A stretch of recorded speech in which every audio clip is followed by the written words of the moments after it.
El mundo reacciona a la muerte en prisión de Alexei Navalny, el opositor más férreo de Vladimir Putin. Líderes occidentales responsabilizan del hecho al presidente ruso, mientras miles de personas rinden honores a Navalny en varias ciudades del mundo. El grupo islamista Hamas confirma que hay pérdidas entre los rehenes que mantiene en su poder. Mientras tanto, continúa el asedio de las fuerzas israelíes al hospital en funcionamiento más grande de Gaza, en donde un operativo del jueves provocó la muerte de al menos 5 pacientes. Donald Trump fue condenado a pagar casi $355 millones en multas por inflar ilegalmente su patrimonio para conseguir préstamos con mejores condiciones.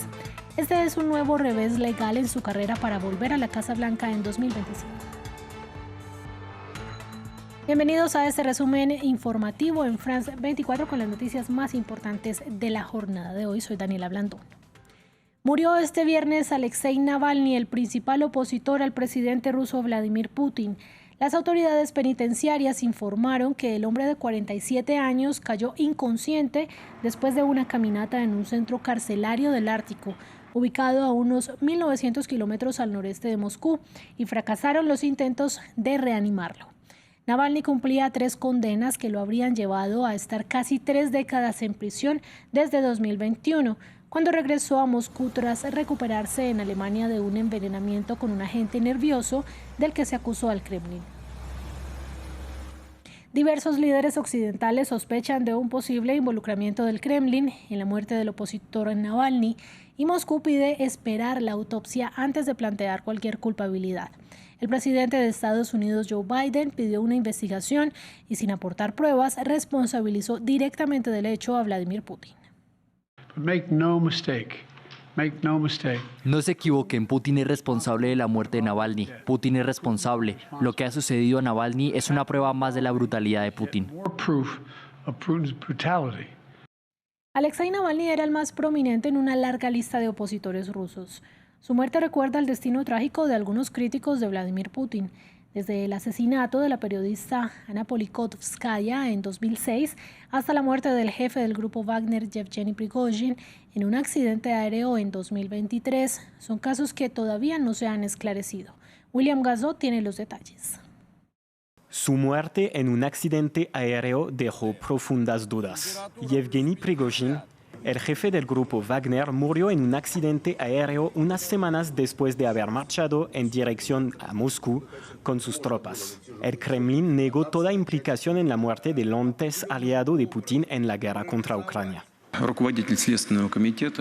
El jefe del grupo de investigación me informó hace unos días que se encontraron fragmentos de granadas en los cuerpos de las víctimas de la catástrofe aérea. No hubo impacto externo en el avión. Las muertes sospechosas de opositores a Putin llevan largo tiempo. En 2006, la periodista Ana Politkovskaya, crítica del presidente ruso, fue asesinada en su domicilio en Moscú. El autor intelectual nunca fue identificado. En aquel momento, su abogada denunciaba fallos en el sistema judicial. Desafortunadamente, nuestro sistema judicial es defectuoso. Dicen que están esperando instrucciones, pero como víctimas no necesitamos instrucciones para luchar para que todas las personas implicadas en este caso sean llevadas ante la justicia. En 2015, otro ferviente opositor a Putin fue asesinado, Boris Nemtsov, influyente personalidad política que se opuso a la anexión de Crimea, fue asesinado cerca del Kremlin. Otros detractores del presidente ruso enfrentaron procesos judiciales y condenas a prisión, como el opositor Ilya Yachtin, encarcelado por denunciar los crímenes durante la invasión de Rusia a Ucrania. Esto es un castigo a la opinión disidente y un esfuerzo por intimidar a los que no están de acuerdo con esta guerra salvaje que hipócritamente llaman operación especial. Un caso lejos de ser aislado, la misma aliada de Navalny, Knessia Fayedeva, fue condenada a 9 años de cárcel a finales de 2023 por coordinar actividades de una organización catalogada por Moscú como extremista. Actualizamos información sobre la guerra en Gaza. El brazo armado de Hamas aseguró que se han sufrido muchas pérdidas de rehenes en su poder y que quienes permanecen vivos están bajo condiciones extremadamente difíciles. El anuncio se conoce tras el operativo del jueves contra el Hospital Nasser en Khan Yunis, que provocó la muerte de al menos 5 pacientes después de que se les acabara el oxígeno. Israel justificó la operación diciendo que en el interior del complejo había cadáveres de los secuestrados. Frente a este panorama, la Organización Mundial de la Salud aseguró que intenta verificar la situación. Necesitamos hacer una evaluación para tratar de identificar a los pacientes más críticos y ver cómo podemos remitirlos de manera segura. Estamos coordinando con la ONU para pedir y buscar el acceso urgente al hospital. Hemos estado diciendo todo este tiempo, y ustedes me han escuchado a mí y a otros miembros de la OMS, que los pacientes, los trabajadores de la salud y los civiles que buscan refugio en los hospitales merecen seguridad y no un entierro en esos centros. That patients, health workers, and civilians who are seeking refuge in hospitals, they deserve safety and not a burial in those places of. Entre tanto, Egipto estaría construyendo una zona en la península del Sinaí, al oeste de la frontera con Gaza, para recibir un posible éxodo masivo de palestinos. Las autoridades egipcias han negado esta versión y aseguran que se oponen a cualquier desplazamiento forzado de palestinos fuera de la franja de Gaza. Con el anuncio de Israel de atacar Rafah, donde más de la mitad de los habitantes del enclave se han desplazado, los gazatíes se rehúsan a dejar su tierra. Patricio Peralta con el informe. Un gigantesco muro se construye en la frontera entre Gaza y Egipto. Según la Fundación Sinaí, sería un área cerrada de unos 20 kilómetros para recibir a millones de palestinos desplazados. La construcción está cerca de Rafah, el último punto de refugio que Israel amenaza con invadir. Los palestinos, obligados a abandonar sus hogares, temen ser expulsados completamente de su tierra. Llegamos aquí como estamos. No había nada más que hacer, pero para ir a Egipto, no, es suficiente. Si fuéramos a Egipto, ¿quién puede garantizar nuestro regreso a nuestro país? Repetiremos la historia de 1948 y buscaremos quién puede traernos de regreso o no. Israel ha dicho que atacará Rafah en los próximos días, y aunque niegan una expulsión de civiles, los preparativos en el lado egipcio sugieren que El Cairo se estaría preparando para recibir un posible éxodo masivo. Egipto lo niega. Su posición desde el inicio de la guerra es el rechazo total e irreversible de cualquier desplazamiento forzoso de gazatíes fuera del enclave. Además, rechazan la idea de que tomen el control de Rafah y de todo el corredor Filadelfia. Una amenaza directa a la soberanía egipcia y la seguridad nacional, que es una línea roja y que El Cairo tiene los medios para hacer frente a ella. La ofensiva israelí amenaza un acuerdo de paz de más de 40 años que tiene con Egipto para el control de la zona fronteriza. Tras 4 meses de guerra, la comunidad internacional se ha opuesto a este nuevo ataque contra Rafah, incluso Estados Unidos, su mayor aliado. Desde la ONU alertan que la expulsión de gazatíes arruinaría la posibilidad de una solución de 2 estados. Mientras tanto, en Estados Unidos, un juez de Nueva York condenó al expresidente Donald Trump al pago de casi $355 millones por haber inflado de manera fraudulenta su patrimonio neto para engañar a banqueros y así conseguir préstamos con condiciones más favorables. También lo inhabilitó para desempeñarse como funcionario o director de cualquier empresa de Nueva York durante 3 años. La fiscal del estado, Leticia James, quien acusó al exmandatario, celebró la decisión y Trump la calificó de cacería de brujas. Bueno, apelaremos, pero más importante que eso, esto es Rusia, esto es China, este es el mismo juego. Todo sale del Departamento de Justicia, todo sale de Biden. Es una caza de brujas contra su oponente político, como nuestro país nunca ha visto antes. Se ve en países del tercer mundo, repúblicas bananeras, pero no aquí.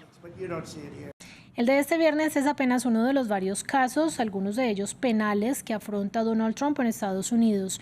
Más temprano conversamos con el experto en política Carlos Manuel Indagoechea para analizar qué viene ahora para el ex magnate y su campaña. Esto nos dijo.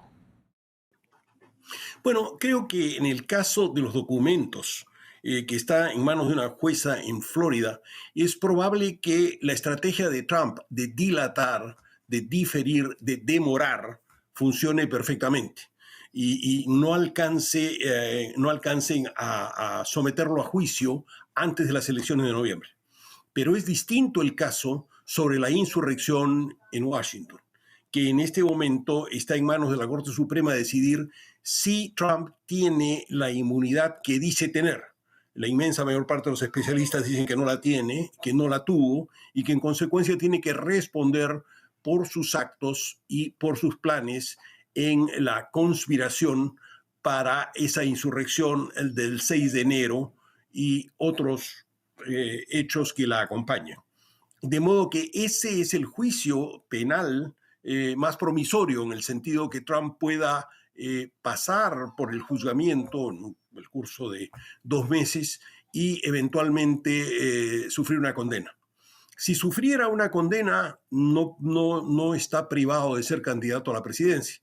Los ha habido incluso encarcelados, pero creo que sería un golpe muy fuerte a su prestigio si tiene que llevar a efecto una candidatura desde la cárcel.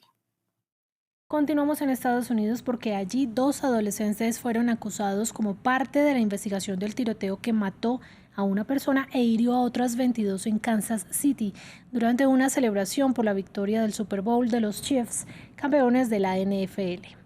Las autoridades dijeron este viernes que los 2 sospechosos fueron arrestados poco después del tiroteo y ahora se encuentran detenidos en un centro de detención juvenil, acusados de violaciones a las leyes sobre el uso de armas de fuego y también de resistencia al arresto. Y la Casa Blanca impuso restricciones de visado a un centenar de funcionarios municipales nicaragüenses por su afinidad al gobierno del presidente Daniel Ortega. El Departamento de Estado argumentó que con esta decisión busca promover la rendición de cuentas de aquellos involucrados en lo que ha denominado implacables ataques a los derechos humanos y a las libertades fundamentales de los nicaragüenses. Para conocer más información, tuvimos más temprano conexión con nuestro corresponsal para Centroamérica, Andrés Suárez. Desde este viernes quedan completamente cerradas las puertas de Estados Unidos para más de un centenar de funcionarios nicaragüenses, un país al que tanto aspiran los ciudadanos de Centroamérica, no solo por la comunidad latina que allí reside, sino por las oportunidades para quienes tienen dinero de invertir en propiedades. Pero según lo dijo el Departamento de Estado estadounidense, este centenar de funcionarios nicaragüenses estaría implicado en esos ataques implacables del gobierno de Daniel Ortega y de Rosario Murillo contra los derechos humanos. Esto contando que la Comisión Interamericana de Derechos Humanos contabiliza todavía más de 120 presos políticos en Nicaragua. Así que para Estados Unidos estos funcionarios todavía persisten en esa campaña represora, represiva que habría comenzado desde abril de 2018 con las protestas antigobierno donde murieron más de 300 civiles y que después se agudizó con la captura y el procesamiento y el destierro de centenares de nicaragüenses, incluyendo políticos, periodistas, activistas y hasta curas. Estos más de 100 nicaragüenses entonces que perdieron su visa se suman a los más de 1000 que ya la habían perdido en el pasado y es una de las medidas de la administración de Joe Biden que reitera su apoyo al pueblo nicaragüense disidente de Ortega y a la defensa de los derechos humanos y de la democracia. Y en otras noticias de América Latina, en La Paz, la capital administrativa de Bolivia, las fuertes lluvias provocaron derrumbe de casas, desbordamientos de los ríos y deslizamientos de tierra. En el barrio San Isidro, decenas de residentes intentaban rescatar sus pertenencias mientras las autoridades procedían con las evacuaciones. El Servicio Nacional de Meteorología de Bolivia puso a La Paz en alerta naranja hasta el miércoles, a medida que las intensas lluvias de esta semana tocan un récord de 20 años en la zona. De ahí el lunes ha continuado, el martes, siga, todos en viaje derrumbados, no hay forma. Tanta inversión está aquí, casi metido $250,000 de mí y de mi hermano. No hay cómo recuperar. Y medio siglo y muchas lágrimas después, el bajo que utilizó la estrella de los Beatles, Paul McCartney, para grabar sus 2 primeros álbumes fue encontrado y devuelto a su dueño. Según el equipo de búsqueda, el bajo había sido robado de una furgoneta en Londres en octubre de 1972 y fue Hofner, el mismo fabricante del instrumento, quien emprendió la búsqueda unos años atrás. Se estima que McCartney compró el bajo por unos $37 en 1961, hoy costaría unos $12,6 millones. Con estas noticias para amantes del rock nos despedimos esta vez en France 24, pero yo los invito a que se queden conectados con nosotros en France 24 y también en france24.com.